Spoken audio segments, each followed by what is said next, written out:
I'm here, FlipAnythingUSA.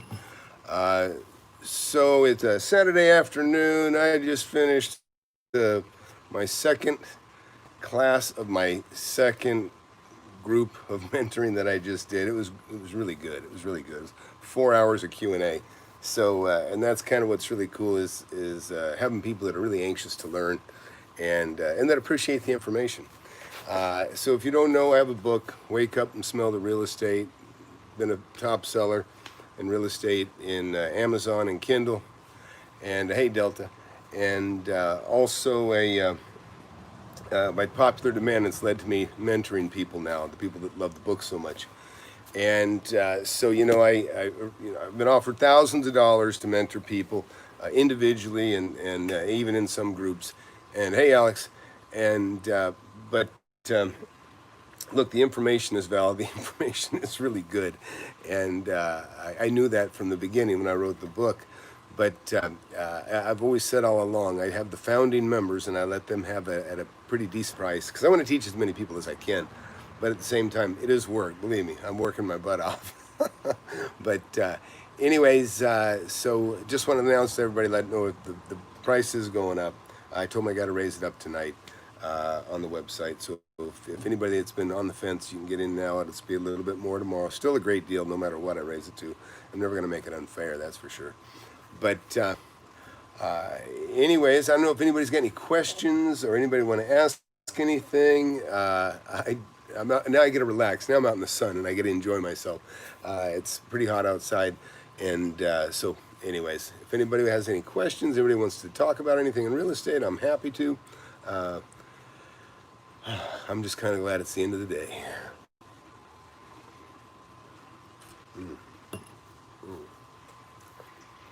So Alex, what do you got going? I know you were working on something. Hey Delta, glad you're here again.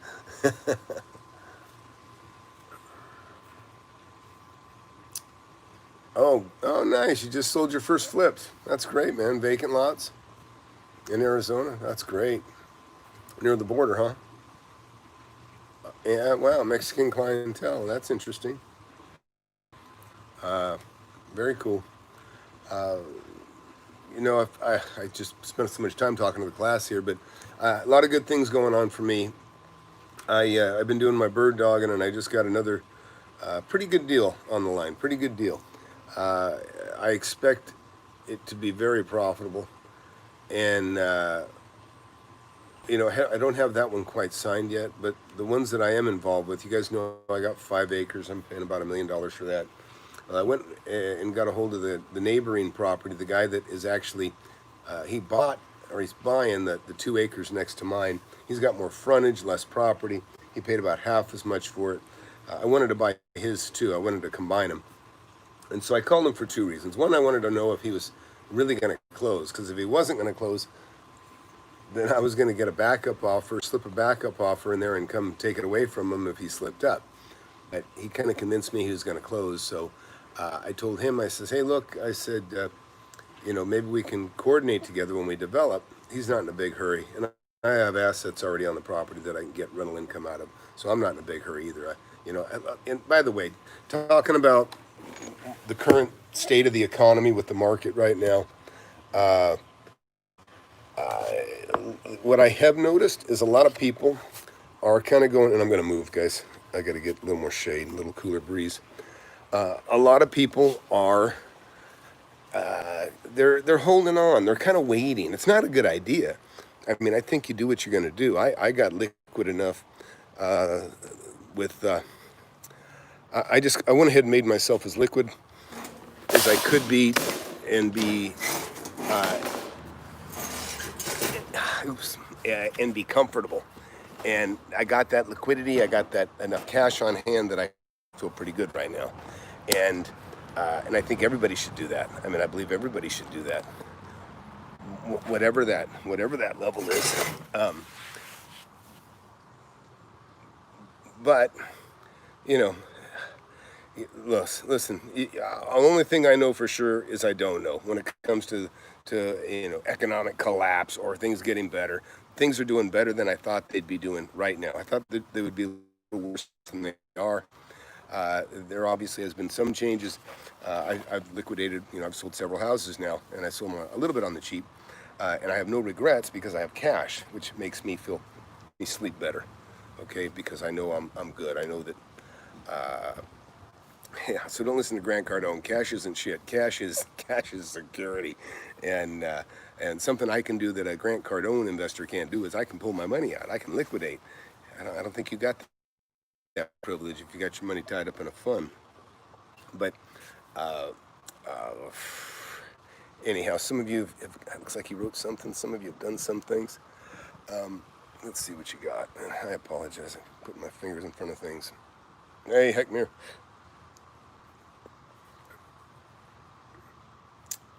Is Grant Cardone a Ponzi scheme? I don't know. I think Grant Cardone. I think what Grant Cardone is doing is legal. I think it's great for him. I just don't think it's a good investment for the investors. That's what I think. But yeah, I don't know anything about Grant Cardone other than what he pitches, and I haven't liked what I seen him pitch. To be honest, I got nothing against him personally. He's accomplished a lot. He's a very gifted and talented speaker. I just don't think he has much to offer to a person investing. I think it's a mistake. And I feel that way about Chris Crone too. Basically, to sum it up, my perception is they're basically getting the 25% down payment. Chris Crone and Grant Cardone. One likes to buy apartments, the other one likes to buy houses. So they use your money and your credit to go buy a property. They promise you a small return on the capital you invested, okay? Not the overall asset, not as I see it anyways, not the way Chris Crone put it anyways particularly. So basically, if look at my book here. If my book represents the investment, okay? And let's say we just quarter this thing, right?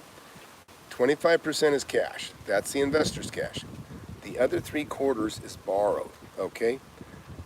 Basically, they're getting the benefit of the appreciation of this 3/4, okay? And you're simply getting an amount for your quarter that's pretty much comparable to what a bank would charge, okay? And so you don't need anybody for that. I mean, you're just loaning money. You're just loaning out your money. And if that's what you want to do, go ahead. But whatever. Not what I want to do. Not how I got rich. And that's a snail's pace. For getting rich, that's a snail's pace. And those guys have been around long enough. They ought to have testimonials of people saying they're rich, since that's kind of what they allude to what's going to happen. Anyways, hey, please hit the thumbs up, hit the subscribe button if you just got here. My name's Tom. I sell a book. I'll tell you right up front, I sell a book, $10 or $20 in paperback, $10 on Kindle. Go look at the reviews. It speaks for itself. And you can, so if you're going to get ripped off books, for a book. Okay, it's peanuts. People get scammed for tens of thousands of dollars all the time. Courses tend to collect dust. I don't even believe in courses necessarily. I mean, my book in itself is a course, but not everybody's got the study skills. Some people need a trainer, right? And that's why I have the mentorship, because so many people said, hey, they want a little bit more hands-on. Well, I do it. I sit there and stare in the camera, and I talk to a group, and I answer every single question. Some people are probably watching now that just finished a 4-hour or a 5-hour marathon, really. And that's what we do every Saturday. It's like a crash course for a month. I just give you as much as you ask for. I give you everything I can give and get you up to speed as quickly as possible. And listen, the price of the book, I'll tell you one thing, if nothing else you'll get out of this, is you won't make a mistake. You won't make a mistake. You won't make the mistake of giving your money away or getting screwed by paying too much. That alone is worth the price of the book, okay? Because listen, there's nothing worse than somebody tying up their seed capital and getting themselves in a pinch, buying something that they paid too much on, and now they got to pay for it until they get rid of it. And I mean, it's horrible for a young person to screw up their 20s through 30s or 30s through 40s in a bad investment. I mean, listen, you get old, you get tired. I'm getting tired, right? I'm getting tired. I've been doing this for 39 years. I'll be 60, in a couple of years. And, you just get tired. And that's the other thing. If something becomes work, you just don't do it anymore. But those are the options you have when you got the money. All right, got here, somebody wrote, who we got? Copy Josh, I know that name. And also your eyes go to hell as you get older, as mine are. So, let's see. I'm glad you got the book, Big Mig. Copy Josh, trying to make an offer on a vacant house. I'm almost blinded. Let me get in here where I can get a little better. There we go. I'm starting to see again. My boy. I'm going to make sure I have all the turn off the Yeah, do that, please. All right, guys, I'm inside now. We'll see if this helps. Jeez. It's always a pain in the ass. Always something. Let me turn on that light in the kitchen there, son. Oh, a little more light if you can. All right, well, you guys know audio visual problems are the norm for me. So my boys are streaming their trading software. They like trading. They're traders. And anyways, and so it takes a lot of bandwidth. So I apologize for that. When you guys find my reader's glasses, I just either left them outside on the cabana or right around the corner by your room. Look right around the corner by your room, by your window, son. All right. Look, I think we're good now. So I'm not even sure where we left off. But anyhow, maybe I was in the middle of somebody's question. Anyway, so look, I'll just revamp here. Tom here. Wake Up and Smell the Real Estate's my book. It's also a mentorship class. Views on people that have taken the testimonials in the video sections. Already got fantastic testimonials out of my very first class. Very happy about that. Anyways, and it's compare the cost of my course to what other people do. And like I say, it's one-on-one mentorship, meaning me in a Zoom class. So I have anywhere from 15 to 30 people at a time. And you know what? Hang on to that question. My son's grabbing my glasses, and I'll be able to read it in a second. I just come out of the side, and it's not working well. I can't see very good right now. But again, I've been doing this for so long that there's just so many things that when you're an active investor doing several deals a year to up to 20 deals in a year for almost 40 years now, you see a lot of things that don't just happen. Thanks, son. I got two boys. They're 17, and they graduate here in a couple years. And when they graduate, I probably won't be doing this class anymore. So when I say it's a limited time offer, it means I don't know if I'll be doing it in another 2 years. So you got a chance to learn from somebody before I throw it in and kick the bucket. All right, here we go. Let me go back here and look some of this. Oh, yeah, sorry you guys had the issues that you had, or I had the issues. All right, question, Texas property tax, agriculture exemption. Have you done it? Yes. Okay, let me explain the property tax, what I know about it, okay? The way it works is you get a super heavily discounted tax rate, okay? You're gonna pay a fraction of the tax that you would normally pay with an ag exemption. But this is what happens. You can hold, and you can keep that going as long as you got cattle grazing and some other, there's different exemptions for different things. As long as you keep that going, then you can even sell the property to someone else. They will assume the exemption and they will carry on. Here's the kicker, where it bites you, is that when you go to develop the property and change the use and like turn it into a tract of homes or a commercial building or whatever you're gonna do with it, that's when you kind of trip the clock and they go, okay, now we're gonna figure out what the property value is today, right now, and we're gonna go back 5 years, and you're gonna pay the current tax rate on this amount for the last 5 years. So they go back and they ding you for 5 years of property taxes, less the small amount that you paid during that time. So that's how it works. So listen, I bought 50 acres and I held it for about 20 years. And I didn't get the ag exemption on it because I planned on flipping it. Well, 20 turned into 10, then it turned into 15. You know, I mean, I thought I was gonna, I mean, I could have flipped it immediately and made $1 million or close to that, but instead I held it. And I thought, you know, then the longer I got and the older I thought, you know what, hey, I'll teach my boys how to build. I'm a builder by trade. So I could teach them how to develop. And I thought, hey, I'll hang on to it for that. But then it got so well along, and it was like, hey, I got an opportunity here. I can sell it for nearly $3 million. So at that point, I just said the hell with it, and I sold it for the $3 million. And of course, I bought more property, and of course, that property brings in hundreds of thousands of dollars a year now.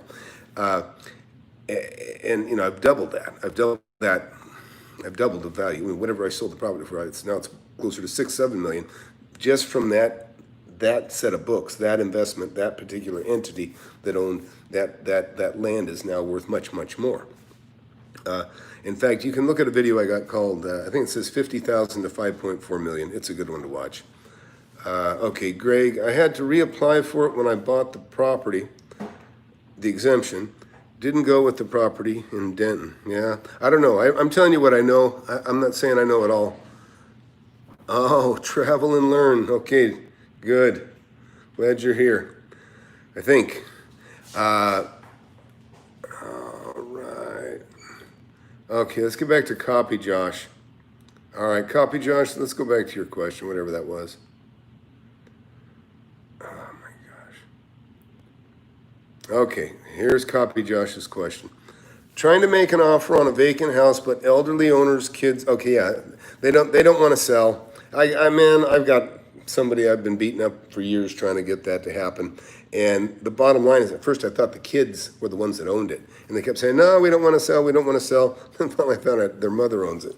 And anyhow, they got her barricaded. I can't get to her. So it ain't happening. But one of the things I tell, and I know, I mean this sincerely, by the way, I bought properties that were held by siblings, that was inherited wealth, and it's ugly. I can tell you, sometimes the people that are inheriting, that are the luckiest, they squander it, they sell it too cheap, number one, which is good for an investor like me and you. But two, is they end up hating each other. They hate each other. You know, money just rips families apart sometimes. And it's not always true, because I met a beautiful family. I told this story earlier. I met a beautiful family. Their mother was just as sharp as can be. She died of cancer, but when she died, she had specific instructions. She had hundreds of acres, and of all kinds, small commercial stuff. She had all kinds of stuff with very specific instructions saying this property's in the path of this highway that's coming. I mean, this woman was like an encyclopedia in that particular town. She knew where everything was. She knew the future. She couldn't obviously know the exact future, the speculation. She couldn't predict things like this pandemic stuff we just went through. But nevertheless, she's still accurate. And she did a great job. And so I roll up on 100 acres to talk to them about buying 40 acres that I wanted to buy. And it was pretty. Should have been a Chevy pickup scene, because there was 4 perfect Chevy pickups, all white, all the same. Kids playing in the field, adults talking, having a beer, having fun. Pull up, they're all very gracious and welcoming to me. And, you know, I'm here to buy a piece of property from them, make them an offer. And, you know, just what a beautiful sight. They've already probably realized millions. In fact, one of the reasons they were selling me property, or wanted to sell me property, is they still owed the IRS, you know, like a couple of $1 million in property taxes. Because that's the problem. When you inherit a real, you know, a real big pile of real estate, you know, worth tens of millions, guess what? You got to pay taxes on it. That's why you hear people complain about, you know, the death tax, because, you know, a farmer dies and kids inherit the farm, but they can't keep the farm because the tax bill's so damn high, and the penalties are horrible, the taxes and the interest that they charge. So then they end up forced to basically sell the farm to pay the taxes, and they can't even keep the farm. It's pretty sad. And that does happen. So anyways, I'm a firm believer in no wealth tax. I mean, no wealth tax, obviously, but no death tax. I think you spend your whole life making money, paying taxes, you know, getting it, you know, building it up. There's no reason you can't pass it to your kids tax free. You know, a lot of them are probably going to blow it anyways. That's kind of how it works. Hey, please thumbs up if you're watching. Please subscribe too if you're new. And I'm going to plug this every once in a while, guys. People only watch my channel for an average of 7 minutes or 6 minutes. So look, this is my book, Wake Up and Smell the Real Estate. Number one seller, or has been number one seller on Kindle and Amazon. And that's an organic seller. I don't have a big platform to push my book, but the book has actually elevated my success here on YouTube. And I have a mentorship program. That's what I'm announcing. I told my guy, I can't remember if I told him to raise it to $649 or $699. It's $599 right now, but tonight it goes up, and it ain't ever coming down. So if you're one of those folks been sitting on the fence, and I know a lot of you have been kicking the tires, you know, you do it or not, it doesn't matter to me. I don't care. I don't want to take your money if you can't afford it. But if you can, it's a fantastic deal, even at 5 times the price. Oh, Keith, there you go. Keith, he's a student from a month ago, and he's saying it's way worth it. I appreciate that. Yeah, funny, Nick. Okay. Yeah, that's funny, travel and learn, because that's my intention. I'm a guardian for my mother. My mother's has dementia. And actually, I have her in one of my videos. I can't remember which deal it was. I have her in the front of one of the properties I was buying. And, you know, just a sweet person. She was super smart, super sharp, and she still is, but her memory's shot. My mom can't remember. If I introduced you today, she wouldn't know you tomorrow. She probably wouldn't know you in an hour. But she remembers everything about me from the time I was a baby up till, you know, current, you know, whatever. She remembers me. She just doesn't remember much of anything else. Big Mig, go to Mentorship. Just go to Mentorship, and you're doing the right thing because you're going to save some money. Just go in there and sign up. You know, read the mentorship. It describes the program. Go to the bottom, click the link, and then it's got the credit card info. Just sign up. You can be in the next Zoom class. Okay, Keith. Hey, Tom, is there any way possible to get my book autographed? Yeah, sure. You know what? I come to LA quite often, next time I come up, you know, we'll meet somewhere. We'll meet somewhere over there near Manhattan Beach or something. I usually stay in Manhattan Beach. Meet over at Houston's. That's one of my favorite restaurants over on Rosecrans.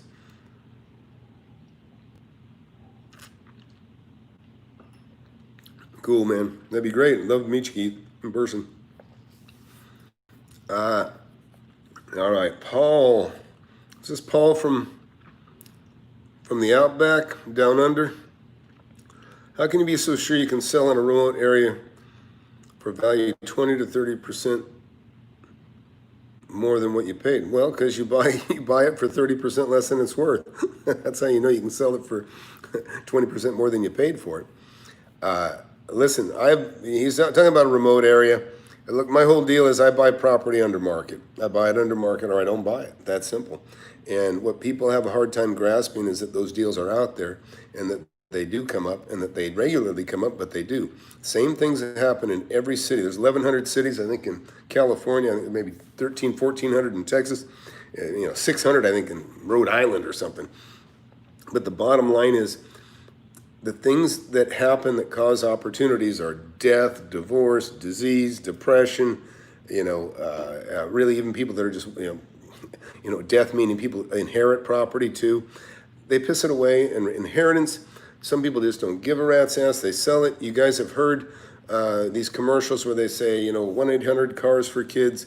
Hey, donate your real estate, and people do. They donate their real estate. So imagine having a piece of real estate that's so unimportant to you that you just donate it, okay? People do that. And if you knock on their door, or, figuratively speaking, you could be a letter or contact them direct and let them know, say, hey, I'd like to buy that property. They'll go, how much you give me? And when they're already ready to give it away and you offer them 10 grand and maybe it's worth 50, that happens. If you watch my videos, you'll see I made over $350,000 on one property. I made more than a couple million on another. And these things do happen. Nick, I don't know what you're talking about, the disaster loan. If you're talking about the PPP stuff, I can tell you a little bit about that because for one of my companies, I got a check for 100 grand, a little more than 100 grand, and that represented payroll for 2 months. And that was really one of the smartest things the government did is they give employers like myself money to just keep paying people, but they didn't have to come into work. If they could work, some of them worked, otherwise others didn't. But it allowed basically everybody to, it made me the unemployment office for those employees that work for me. Smart, because obviously they, listen, the cities are still shut down. That's one of the problems I have right now in trying to do my due diligence on some of the properties that I am buying and investigating, for, putting in sewers, changing the zoning, this sort of thing. I can't get quick answers. I can't get them. I mean, cities are already kind of bureaucratic and slow in the beginning, but now when you're dealing purely through email, it's even worse. It's even worse, and I usually just pay somebody to go do that work for me now. And sorry, I had a call coming in. I declined it, obviously. But hey, so if you just got here, please subscribe. You'll learn more. And it doesn't cost anything to be on my channel. You can watch. I've made hundreds of videos, and I've given a ton of information away for free. But if you want to fast track it, you can get my book for $10 or $20 if you want it in paperback, and it'll shortcut. It'll just save you a hell of a lot of time and money and time. Okay, let's see. Yeah, let's see. Nicholas Cooper. Okay, I was kidding what I said earlier when it comes to your real estate brokers. What skill or quality you look for in them? By the way, your book is great. I recommend it to all. Okay, that's from Nick Cooper. Thanks, Nick. I appreciate that. I didn't see what you posted. It's probably when I couldn't see it without my glasses. But listen, any broker that has a listing is an asset. Okay, if they have something I can buy, I love it. Okay. In my book, I explain brokers and how to deal with them. I kind of explain, just like people, the masses are the asses. Most of them are not that good. Just like most people are not good investors. A lot of people watch my program and they start to question some of the other gurus and go, oh, wait a minute. Yeah, that doesn't add up because, whatever. They're just slow to pick up. They don't smell the rat that some of us smell. And, so I'm trying to look for my own chapter here. I can show you something. Okay, let's see.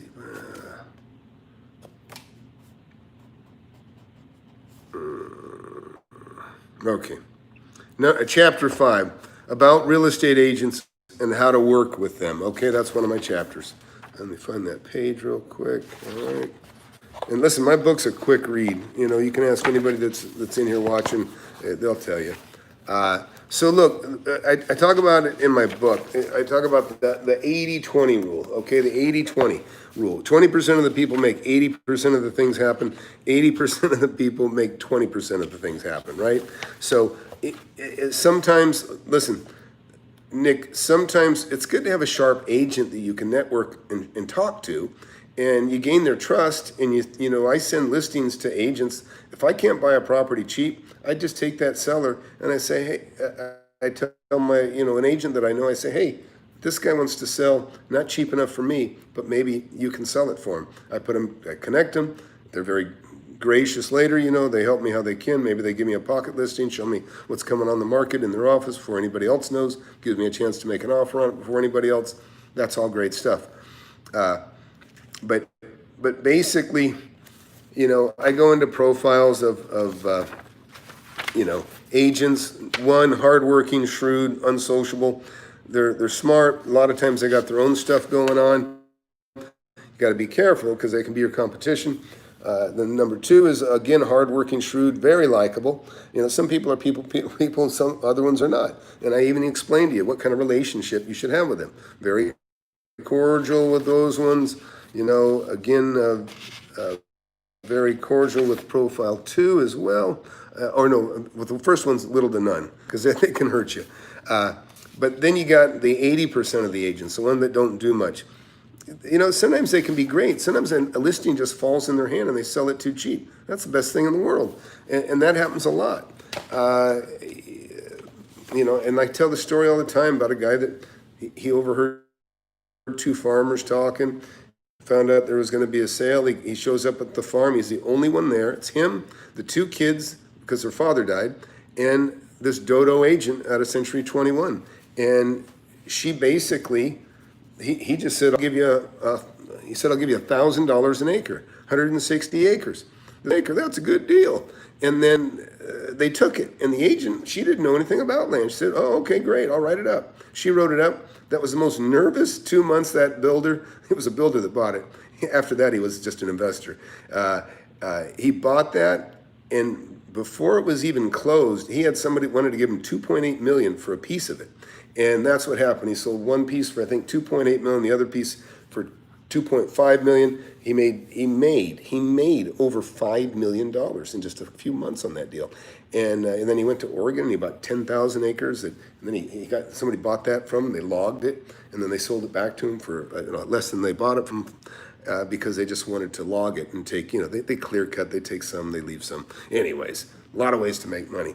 But there's nothing better than just understanding that money is a tool, respecting it, and preserving it, especially when you start. You really got to be careful with it, right? You got to leverage it and build it, and then flip and flip and flip. That builds your arsenal up, meaning cash. And then with that cash, then you can buy something to keep. You can buy a home for yourself. You can buy an investment property that brings cash flow, and then always keep some available for flipping. And that's what I do. I keep over 100,000 square feet. I always have over 100,000 square feet of rentals. Okay, have for a long time. And sometimes it jumps up to 150,000, but I'm flipping. So that number over 100,000 variates, but it's because I'm flipping and I'm keeping cash, and then I absorb more, and that'll just keep going. Probably someday I'll have 200,000 square feet of rentals, and I'll just I'll have a pro rata amount always on hand compared to today that I'll use for buying and selling, and listen, I just show you what I know, and that's it. I maybe don't know everything, but I know all you need to know to make a lot of money, because that's what I've been doing. Man, I don't know anything about that, Nick. I just don't know. Okay, Nicholas says, I am questioning other gurus. I think your info is above them all. You get an A for that. I think I would have you shoulder to with Ben Mala. I get that a lot, and I like that. When I hear Ben Mala talk, I hear myself. He gives same advice I give. Ben's got more specialty advice on HUD projects, okay? He's made a ton of money on it too. He's made a lot of money. But in hindsight, I can appreciate what Ben did. He would get dumps, refurbish them a little bit, and then the government would pay the rent for the people inside. And that's what he did. And it went from houses, and then pretty soon he hooked up with somebody. It sounded like somebody kind of took him under his wing, went to work for that guy, and that guy made him a partner or something like that. And they just accumulated tons and tons of HUD properties. And then, at some point, he sold it all as a package, went to Florida, bought some hotels, bought a $16 million home, but he paid for it too. I would be richer today. I did a video called "Why is Ben Mala richer than me?" Because I'm older than him. I've been investing longer than him. I started younger than him, but he's richer than me, and I figured it out. He just worked his ass off. He would leave home and make money and miss that time with his kids. And he talked about it. And I wasn't willing to do that. My daughter said to me one time, and I was traveling a little bit, and she says, Dad, why do you always leave when I'm home? She was wondering why I always leave, because I leave on a Friday sometimes and check things out over weekend so I could be back to work on Monday. And she said, why do you leave when I'm home? Broke my heart. And so I said, I'm done with this. I don't need it anyways. So what I gave up in money, I gained in having time with my kids, which is, you can't replace that. Now, Ben's made a beautiful life. He's got his boys. They all work together. He had kids younger than me too. So it's good. Ben's great. And, Ben, big personality, big gregarious guy. I like him. In fact, I sent a note over to his office, said, hey, I'd like to talk to you guys. I have a couple ideas anyways. But I'd like to, if anybody from Ben Mala's group's watching, call me and I'll talk to you. But I got an idea that'd be kind of cool. But again, he's got a lot of followers, more than I got. So, he may just consider me not necessarily good for his channel. He'd probably be good for my channel. And I understand that. So, anyways, But those are my thoughts on that. And what time we got? I'm going to the lake. I'm heading to the lake, man. My eyes are ready to fall out because I've been staring at a Zoom screen with some of the people that are in this class. And but I wanted to let everybody know, look, the price of the course is going to go up. The book, get the book no matter what. You can't even take my class unless you have the book. So, you know, some people slip by, but we can spot them quickly when they ask a question that's already answered in the book. We know people that aren't studying. We catch that very quickly. So if you do join, let me tell you something. You're going to have to read the book because you're not going to be able to ask very intelligent questions unless you do. All right, David's got something. Hey, thanks, Big Mig. Hope you signed up. Thanks. David Farmer, let's see. I just got this single family house that would make a good duplex, but zoning is for single family. I was going to flip it. Now I'm thinking getting 2 rentals out of it. What do you think? Look, if you look, I did a video probably 10 videos ago, and what you'll know the video because it's got like a Google Maps screen, and you'll see I jump around and I show you how I explain a real estate barbell, where I buy a cluster of properties around my house and a cluster of properties around my work, and then I buy stuff in between. That's the handle. These are the barbells, the real estate barbell. So I jump over to Google Earth and I show all the stuff that I was buying around my work barbell, the work side of the weight. And you'll see that I had an opportunity. I bought a house. It was a FHA. I think it was an FHA loan. Back then, you could assume that somebody else had in place and gave them, I don't know, $5,000 or $10,000, and I took over their loan. But they were on a corner. So say my book is a corner, right? There's a street here and there's a street here. The house lent itself to be a duplex, like you say. Wasn't zoned for it, but what I did is it had an approach to get in the backyard back here, and then in the front, it just had, people get in here. So what I did is that area, I poured a little concrete in, bump up here and park, and then I took the house and I walled the area between the main house and I don't know if maybe it was a laundry room, I don't remember exactly. But basically I put in a kitchenette and I created 2 rentals. And so instead of getting $400 a month, I was getting $700 a month. $300 for the back, $400 for the front. And at the time, and to be honest, that place has turned into such a shithole dump that it probably isn't worth much more than what I sold it for now. And that's been 35 years ago probably. So look, I'm not telling you it's legal, but people make what they call illegal duplexes, or the term I like to call it a mother-in-law quarters. Mother-in-law quarters it's kind of like a separate area for your mother-in-law. So she, if you're a guardian or you're taking care of somebody, you can kind of keep an eye on them, but they're a little bit away from you, and it sounds better if you do get caught and you get in trouble with the city. You can certainly explain, well, it's my mother-in-law quarters, instead of saying it's an illegal duplex. You just say, oh no, it's a mother-in-law quarters, anyways. But that one's long gone. I don't have anything like that now. I've had apartment buildings and all kinds of stuff that have been very, very lucrative to me. And primarily right now, mostly what I own is industrial, commercial. I always flip. I flip houses. That's the norm for me. I like houses. I don't like keeping houses. I've held some for my kids and stuff. But generally, I look at a house as an opportunity to buy it. If I feel good about the economy, I might hold it for a little while. But I always buy it under market so that if, like this thing that just happened, when this pandemic stuff hit, I quickly turned some of the houses that I just bought, and I still made $20,000 on the smallest one that I just bought, but because I wanted cash, I wanted to have a lot more cash. So I sold almost a couple $1 million worth of houses, and I put most of it was all mine, and so all that cash is sitting in the bank. I've already bought some stuff, some other things I feel good about.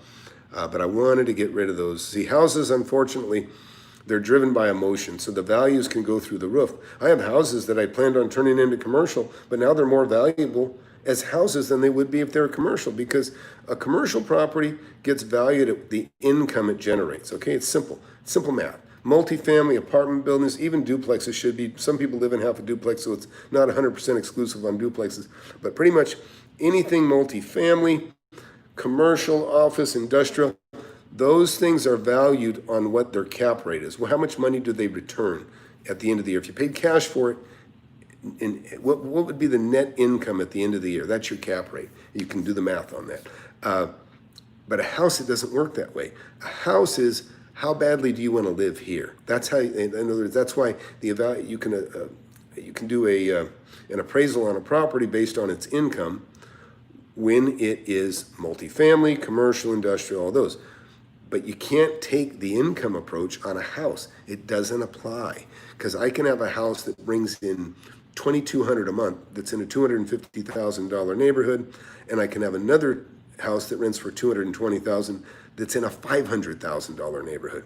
And the house in the $500,000 neighborhood may not be as nice as the $250,000, but its location, it's where it's at. But again, what happens is once you get over $300,000 valuation on a house, your cap rate goes down. And that's why, I got a bunch of houses that are $500,000 a piece. I just sold one for $561,000 that I paid $220,000 for it.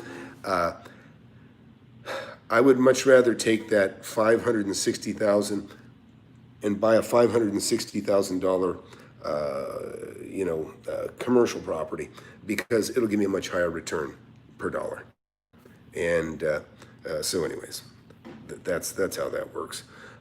So hey, please only got 12 likes and 34 people watching. Come on, show me some love here. And hit that subscribe button. It helps the channel. And those of you that are new here, just watch, hang out, subscribe. You'll be glad you did.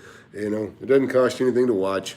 And if you care about real estate, if you don't, I encourage you to start to like it. Start to like it. There's nothing that'll be kinder to you than a real estate investment, as long as you buy it right. As long as you buy it right. Because listen, there are no bad pieces of real estate. There's just bad deals. Don't make a bad deal. You can buy a swamp and resell it as long as you buy it under market. Okay, that's kind of how it works. Everything's got value, and a lot of things have value that you don't like and you don't care for. I've been to Compton in the 80s when it was super rough and scary. I didn't buy anything there, but it still had value, and somebody else did buy some of those properties I looked at. But anyways, but that's the thing. You just build your knowledge base, know what value is, and you'll be golden. Yeah, that's the big thing. Here's the best thing about knowing value. You won't pay too much. You'll never make a mistake. All right, Risha says, I'm still trying to get more seed capital, but I bought some shoes for $200 and you sold them for $1,000. Hey, that's great. I know some, what do you call them, sneakerheads or something?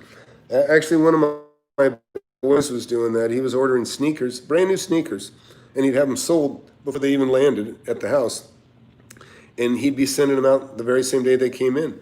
Good for you, man. Make money any way you can. Listen, that's why I call my thing Flip Anything, because I'm sensitive to being a kid and broke in the school. My parents were on welfare. I lived in a trailer park. I mean, I had to make money. If I wanted to have some money, I had to make money. And I did it selling candy in school, and I did it buying stuff, bicycles, mini bikes. I bought a mini bike, I think for $40. I sold it for $100. I was pretty proud at the time when I did that. I was pretty young. And those are the things you can do. So, okay, Delta, trying to find good deals. So should I focus on my whole city or on a specific area? Well, you can't focus on a whole city. You can't memorize and know everything. You can't keep up in a whole city. Okay, so pick a subdivision, an area. I don't care what it is, or pick a type of property. So let me explain. If I'm going to look at all the houses in this neighborhood, fine. Okay, and then let's say this is the good side of town. This is the bad side of town, and I want commercial property. Well, I can look at commercial property on the good side of town, and I can compare it to other commercial properties that are on the good side of town. They don't have to be in the same neighborhood, but they have to kind of be on the same side of town, okay? And then on the other side, say the good side of town, same thing. I can compare like kind properties. You're comparing, in other words, this is kind of like the whole half of town, the whole half of town of the bad side of town, or the whole half of town of the good side of town. That's like one neighborhood when it comes to commercial property and industrial property and stuff like that. Then you can compare to each other over a larger geographic area. But when you're looking at a home in a single subdivision, that's in one tight subdivision, like a grid, a couple of streets, one subdivision, whatever it is, this something or other subdivision. they have the same school district, all that sort of thing. Those you can kind of compare directly to each other. In the beginning, that's probably the best property for you to concentrate on, is something small. So I would say stay specific to an area in the beginning. It'll make it easier for you to, it'll make it easier on your brain, number one, unless you really got all kinds of time and you really want to spread yourself thin. And, and I mean, I do a little bit of that, but now I'm kind of specialized. I like 20,000 square foot buildings and bigger, or I like, properties that are maybe, $500,000 to a few million roads, something I can chop up like a pizza, and they all have, the crust being the road. Okay, everything that's got a road. All right, so Guy Jerry, one more question. Once the mentorship is purchased, are there upsells? No, sir, there's nothing. Are there upsells, higher levels, extra tools to buy from you? Or is it all laid on? Listen, Jerry, it's the only class I have. It's the only class I have. And I would tell you right now, read the book. Read the book. Because you can't join unless you read the book anyways. Book takes 3.5 hours. I know because I just read it into a microphone for Audible, which will be coming out who knows when. It takes a long time to approve, I guess. But yeah, no, I don't, I joke because I've got the gold members. I say, and then comes platinum and plutonium and, any other rare metals. But no, there's only one thing. And listen, that's why I don't like it when people make up so much of one little teeny aspect, and people just go all over the place and, I'm not going to say it, but anyway, some places, you go in and it's just like a mall of bullshit, where you go in and they got 30 or 40 or 100 different courses that you can take. To me, listen, you can kind of, you just got to use your own sense, right? You got to use your own sense, okay? Nobody that is really young is going to be able to teach you much. Now, they may be able to regurgitate something that somebody else wrote and learned, but that's all it is a regurgitation. You want to learn from somebody that has done it, that understands the emotional aspect, that understands the sweat, that understands the fear, the people that, I understand, and that's why I'm very careful with everybody. I say, hey, get through the whole course, because I have people already trying to buy before they get through the course. I'll say, whoa, just wait, because you can blow a great opportunity by not being prepared. You knock on somebody's door and they say, sure, I'll sell it. What do you give me for it? And you're going, you don't know what it's worth. You got to know value. And I'm going to say it forever. You got to know value. It's your most powerful tool, is to know what something's worth. People that know me have seen me. They ask for help and I'll go with them. And I'll say, okay, we'll take it. Nope, I'll take it. And they're like, how can you make a decision that quick? It's because I know value. I know what the property's worth before I get there. And when I look at it and I can see what the condition is, I have a record in my mind of like kind properties of various square feet in the same subdivision. It's easy to say, yeah, let's do it, write it up. And the power of being able to say, yes, I'll take it, it can't be understated. That is the most important thing, because you're decisive. You say you'll take it, it's done. You got it. If you sit there and with your mouth open and you go, let me sleep on it. Well, while you're sleeping, somebody else like me comes along and I say, let him go to sleep. I'll take it. And then I take it away. It happens. That's how it works. So you just have to know. Listen, no matter what you are, what you do for a living, you certainly know what something's worth. I'm not talking about real estate. I'm talking about anything. If you have gone out and bought a lawnmower, well, you shopped, you know what a lawnmower's worth. If you've gone out and bought a car or a used car, you know what that used car is worth, that model, that how many miles, the things that affect the value. It's the same thing with a house. Same thing, it's like buying a car, except the car goes down in value. House goes up in value. Property in generally goes up. But so you go and look to buy your car, and then you get it and you go, okay, done, I got it. Well, imagine you go look to get that car. You get your car, but you keep looking for that same car. Just keep looking, because you know what the best deal is you can get on it already by the one that you've already bought. Well, keep looking, and then when you find one that's again, a really good deal. You buy it and then you sell that one to somebody else. Well, that's what I do with real estate. It's like looking for a used car that's at a really good deal I can sell for more, except it's a house. And I use this analogy all the time. People are fearful. They don't understand how escrow works. They don't understand how title works. And I say it's like buying a car. Instead of going to the Department of Motor Vehicles, when they transfer, the title of the car, and put down the beneficiary and put down the lien holder, the people that loaned you the money to buy the car. It's the same thing. You go to the title company, and they're like the DMV of real estate. They okay, here's your title. Here's your first note secured by trust deed, and it's the same thing. It's the same thing, except it's not rolling. It's not rolling collateral. It's fixed collateral. It's one spot. So hey, look, been damn near an hour here. I'm gonna cut it. Let's see. No, the audio book is me reading the exact book. I do, listen, if you get into my mentorship, I have so many stories. Just like you can watch all my videos. I got a lot of stories. I've got a lot of adventures in real estate.